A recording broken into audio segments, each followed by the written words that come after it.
நெல்லை பாளையங்கோட்டையில் நேற்று சக மாணவன் மற்றும் ஆசிரியரை அரிவாளால் வெட்டிய சம்பவம். அந்த பள்ளியில் மாணவ மாணவிகளின் புத்தக பையை ஆசிரியர்கள் சோதனை செய்தனர். இதுகுறித்த விவரங்களை நம்முடைய செய்தியாளர் சிவமணியிடம் கேட்கலாம்.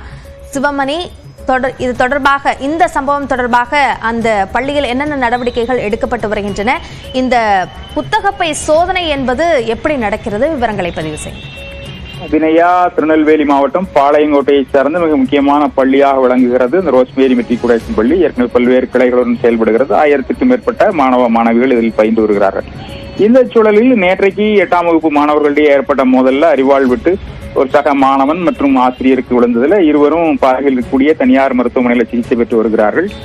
இந்த நிலையில தான் பல்வேறு அரசு அதிகாரிகள், அதாவது வருவாய்த்துறையினுடைய வருவாய் வட்டாட்சியர், அதோடு திருநெல்வேலி முதன்மை கல்வி அலுவலர் உள்ளிட்டோர் விசாரணை நடத்தினார்கள். முதன்மை கல்வி அலுவலர் சிவகுமார் விசாரணையினுடைய முடிவில் ஏற்கனவே அரசு பள்ளிகள் இதுபோன்ற சம்பவங்கள் நடந்திருக்கிறது. அதாவது நாங்குநேரி, வேர்வாடி உள்ளிட்ட பள்ளிகளில் இது போன்ற ஆயுதங்கள் கொண்டு வந்த சம்பவங்கள் நடந்திருக்கிறது. அங்கே பள்ளிகளில் அவங்க சீரான இடைவெளியில் அந்த சோதனை நடத்த வேண்டும், அதாவது புத்தக பைகளில் சோதனை நடத்த வேண்டும் என்ற உத்தரவு ஏற்கனவே அமலில் இருக்கக்கூடிய நிலையில தனியார் பள்ளியிலும் இதுபோன்ற நடவடிக்கைகளை எடுக்க வேண்டும் என்று உத்தரவிட்டிருந்தார். அந்த உத்தரவின் அடிப்படையில் இன்றைக்கு பள்ளி துவங்கும் முன்பாக 8:30 மணியிலிருந்து வரக்கூடிய மாணவ மாணவிகள் அனைவரிடமும் புத்தகப்பை சோதனை அப்படிங்கிறது நடைபெறுகிறது.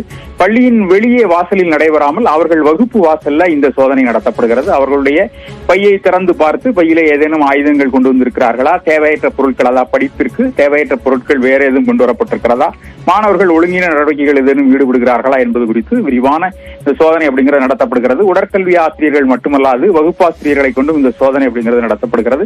சுமார் அரை மணி நேரத்திற்கு மேலாக அந்த சோதனை நடத்தப்படக்கூடிய நிலையில சீரான இடைவெளியில் இந்த சோதனை நடத்தப்படும் என தெரிய வந்திருக்கிறது. வினயா, புத்தகப்பை சோதனைக்கு உட்படுத்தப்படுகிறது. இது சார்ந்த கூடுதல் விவரங்களுக்கு நன்றி சிவமணி.